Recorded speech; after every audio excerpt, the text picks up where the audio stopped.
অৱসৰপ্ৰাপ্ত অধ্যাপক শ্ৰীযুত দিগন্ত গোহাঁই ছাৰৰ ঘৰত আহকচোন তেওঁৰ পৰা ছয়দুৱাৰ মহাবিদ্যালয়ৰ কিছুমান স্মৃতিৰ কথা জানিব চেষ্টা কৰোঁ। ছয়দুৱাৰ মহাবিদ্যালয় গহপুৰত 1967 চনত প্ৰতিষ্ঠিত হৈছিল। এমুঠিমান গহপুৰৰ শিক্ষানুধ্যায়ী ভৱিষ্যতৰ স্বপ্নদ্ৰষ্টা মানুহৰ প্ৰচেষ্টাত সেই তেতিয়াতে উচ্চ শিক্ষাৰ এটা অনুষ্ঠান ৰূপে ছয়দুৱাৰ মহাবিদ্যালয় প্ৰতিষ্ঠা কৰা হৈছিল। তাৎপৰ্যপূৰ্ণ কথাটো যে 1967 চনৰ 14 ফেব্ৰুৱাৰী যিদিনা শ্ৰী পঞ্চমী তিথিও পৰিছিল, সেইদিনাই গহপুৰ অঞ্চলৰ আটাইতকৈ উচ্চ শিক্ষিত ব্যক্তি সেই সময়ৰ পৰৱৰ্তী কালত যিগৰাকী ডিব্ৰুগড় বিশ্ববিদ্যালয়ৰ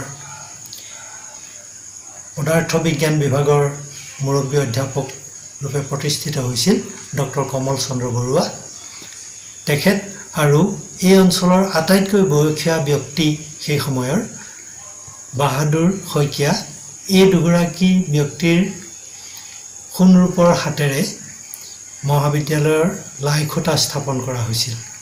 আৰু মহাবিদ্যালয়খন পৰিচালনা কৰিবৰ কাৰণে যিখন ষ্টেৰিং কমিটি গঠন কৰা হৈছিল, সেইখনত এই অঞ্চলৰ গহপুৰ বৃহত্তৰ গহপুৰ অঞ্চলৰ এগৰাকী সেই সময়তে ইংৰাজী বাতৰি কাকত সম্পাদনা কৰা তিলক শৰ্মা ডাঙৰীয়া, হেলেমগুৰিত যাৰ ঘৰ, তেখেতৰ নেতৃত্বত, তেখেতৰ সভাপতিত্বত ষ্টেৰিং কমিটি গঠন কৰা হৈছিল।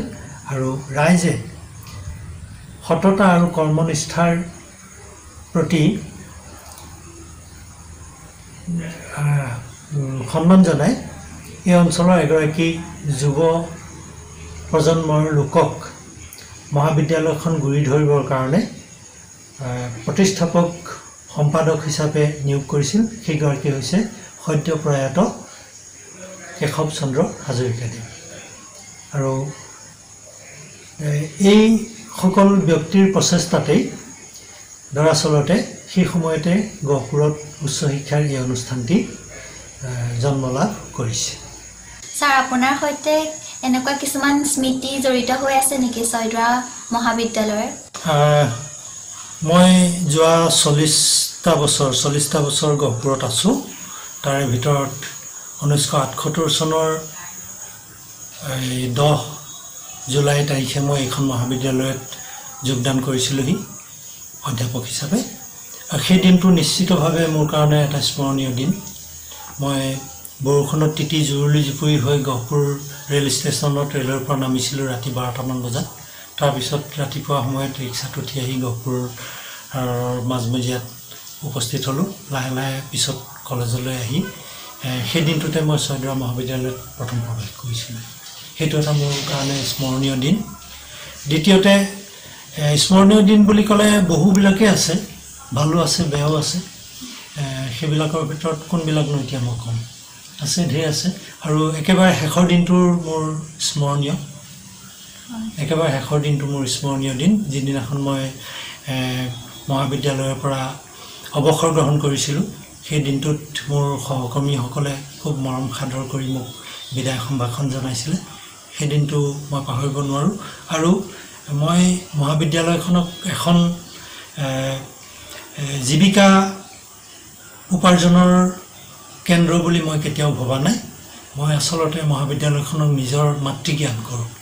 সেইকাৰণে এগৰাকী মাতৃৰ পুত্ৰ বা কন্যা সন্তানসকলৰ প্ৰতি যি চেনেহ আৰু সন্তানসকলৰ যি মাতৃগৰাকীৰ প্ৰতি যি ভক্তি বা মৰম চেনেহ, সেইখিনি মোৰ মাজত আছে। মই এইটো কথা ইয়াৰ আগতেও বহুবাৰ কৈছোঁ, মোৰ বিদায় মিটিঙতো কৈছোঁ, আজিও কৈছোঁ আৰু ভৱিষ্যতলৈকে ক'ম। যিহেতু আপুনি কৈছে ছয়দুৱাৰ মহাবিদ্যালয়খন আপোনাৰ মাতৃস্বৰূপ, এই মাতৃস্বৰূপ ছয়দুৱাৰ মহাবিদ্যালয়খনৰ সপোন আপোনাৰ চাগে বহুতো আছিল। এইটো সময়ত ছয়দুৱাৰ মহাবিদ্যালয়ৰ সপোন বাস্তৱ হৈছেনে? মহাবিদ্যালয়খনৰ গতিপথত উত্থান পতন থাকেই। অকল মহাবিদ্যালয়ে নহয়, যিকোনো অনুষ্ঠানৰে উত্থান পতন থাকে। বিভিন্ন সময়ত বিভিন্ন সমস্যা থাকে, সমাধানৰ পথো থাকে, নেতৃত্বৰ কথাও থাকে। সকলো সময়তে সকলো মানুহ একে পৰ্যায়ত নহ'বও পাৰে। তেনেধৰণে বিভিন্ন ঘাত প্ৰতিঘাতৰ মাজেদি ছয়দুৱাৰ মহাবিদ্যালয় আগবাঢ়ি আজিৰ স্থানত উপনীত হৈছে। আৰু মই যি সময়ত ছয়দুৱাৰ মহাবিদ্যালয়ত যোগদান কৰিছিলোঁ, সেই সময়ত কেৱল কলা বিভাগটো আছিল। এমুঠিমান ছাত্ৰ ছাত্ৰী আছিল। মই থাকোঁতে বোধহয় 200 পৰা 300 ছাত্ৰ ছাত্ৰী মহাবিদ্যালয়ত আছিল। গতিকে তাৰ তুলনাত আজি 3000ৰ অধিক ছাত্ৰ ছাত্ৰী ছয়দুৱাৰ মহাবিদ্যালয়ত আছে। সেই সময়ত প্ৰতিষ্ঠাকালতে নিৰ্মিত অসম আৰ্হিৰ ঘৰ কেইটামান আছিল। আৰু আজি সেই অসম আৰ্হিৰ ঘৰসমূহৰ ঠাইত কেইবাটাও ডাঙৰ ডাঙৰ বিল্ডিং গঢ়ি উঠিছে। অৱশ্যে এইটো কথাৰ জৰিয়তে মই এইটো ক'ব খোজা নাই যে অসম আৰ্হিৰ ঘৰবিলাক মানে বেয়া আছিল বা সেইবিলাক মানে অৱহেলা কৰিবলগীয়া বস্তু আছিল বুলি মই ক'ব খোজা নাই। কিন্তু মই ক'ব খুজিছোঁ যে এতিয়া বিকাশ যথেষ্ট ঘটিছে। সেইবিলাক যদিও অসম আৰ্হি আছিল বা সৰু সুৰা জুপুৰি ঘৰৰ নিচিনা আছিল, তাৰ মাজত কিন্তু সেইবিলাক নিৰ্মাণকৰ্তাসকলৰ বা কলেজখনক প্ৰতিষ্ঠা কৰোতাসকলৰ প্ৰাণ সোমাই আছিল। সেইসকলে আৰু এই অঞ্চলৰ ৰাইজৰ প্ৰাণ সোমাই আছিল। সেই সময়ত একোজন মানুহে বিভিন্ন কষ্ট কৰি উপাৰ্জন কৰা গাঁঠিৰ ধন মহাবিদ্যালয়খন প্ৰতিষ্ঠা কৰিবৰ কাৰণে আগবঢ়াইছিল। আৰু সেইবিলাক ধনেৰে সেই ঘৰবিলাক নিৰ্মাণ কৰা হৈছিল। আৰু সেই সময়ত সেইখিনিয়ে যথেষ্ট আছিল। আজি যুগ পৰিৱৰ্তন হৈছে, যুগৰ লগত খাপ খুৱাই পেলাই মহাবিদ্যালয়খনক আগবঢ়াই নিব লগা হৈছে। সেইকাৰণে আমি নতুন নতুন ঘৰ সাজিছোঁ, সেইটো সুকীয়া কথা। কিন্তু কেৱল ঘৰ দুৱাৰ ডাঙৰ দীঘল ডাঙৰকৈ নিৰ্মাণ কৰিলেই যে মহাবিদ্যালয়খন উন্নতি হ'ব সেইটো নহয়। তাৰ লগে লগে ছাত্ৰ ছাত্ৰীসকলৰ বিকাশৰ কথাটো আহিব, বৌদ্ধিক বিকাশৰ কথাটো আহিব। আমি কেনেকুৱা এখন মানে ছ'চাইটি বা কেনেকুৱা এখন সমাজ আমি মহাবিদ্যালয়খনক কেন্দ্ৰ কৰি গঢ় লৈ উঠাব পাৰিছোঁ, গঢ়ি তুলিব পাৰিছোঁ, সেইটোও নিৰ্ভৰ কৰিব। গতিকে মই ভাবিছোঁ যে তেতিয়াৰ তুলনাত এতিয়া মহাবিদ্যালয়খনৰ আৱয়বিক দিশটো যথেষ্ট উন্নত হোৱাৰ লগতে বৌদ্ধিক বিকাশো ঘটিছে। কাৰণ আমি দেখিছোঁ যে ইয়াত সেই তেতিয়াতে কেৱল কলা শাখা, মই কৈছোঁৱেই যে মই আহোঁতে কলা শাখাটো আছিল, তাৰ কেইবছৰমানৰ পিছত বিজ্ঞান শাখাটো হ'ল। বিজ্ঞান শাখাটো প্ৰতিষ্ঠিত হ'বৰ কাৰণে যথেষ্ট সংগ্ৰাম কৰিবলগীয়া হৈছে।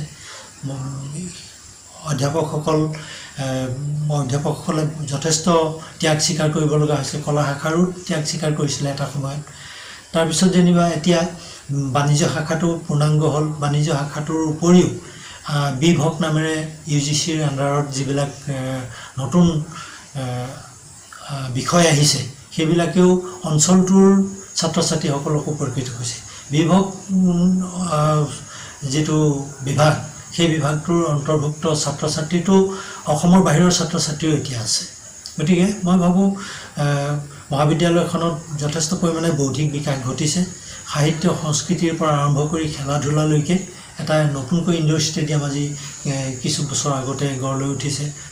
তাৰ জৰিয়তে ধুনীয়াকৈ ছাত্ৰ ছাত্ৰীসকলেই হওক বা অন্যান্য গহপুৰ অঞ্চলৰ যুৱক যুৱতীসকলে ক্ৰীড়াৰ ক্ষেত্ৰত আগবাঢ়ি যাবলৈ সক্ষম হ'ব বুলি ভাবিছোঁ।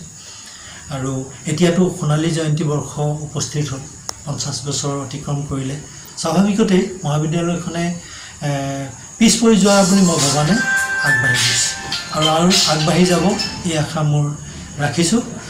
মানুহৰ সপোন কেতিয়াও পূৰ নহয়, মানুহৰ সপোন কেতিয়াও পূৰ নহয়।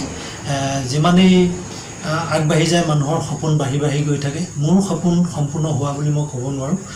মহাবিদ্যালয়খনক লৈ মোৰ আৰু বহুত সপোন আছে। কেৱল গহপুৰতে নহয়, অসমৰ ভিতৰত, সমগ্ৰ ভাৰতবৰ্ষৰ ভিতৰত ছয়দুৱাৰ মহাবিদ্যালয় এদিন উজ্জ্বলি উঠিব, সেই সপোন মোৰ আছে। ছয়দুৱাৰ মহাবিদ্যালয়ৰ বিষয়ে যদি আপোনাক এটা বাক্যত ক'বলৈ দিয়া হয়, তেনেহ'লে আপুনি কি বুলি ক'ব? বাক্যত কোৱাটো টান কাম, তথাপিতো মই ক'ম ছয়দুৱাৰ মহাবিদ্যালয় মোৰ আই।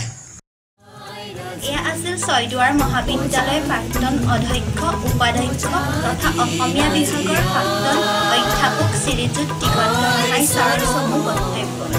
কেমেৰা পাৰ্চন সুশান্ত বৰুৱা আৰু উৎপল বৰুৱাৰ সৈতে মই ৰঞ্জিত হাজৰিকা, কেন্দ্ৰ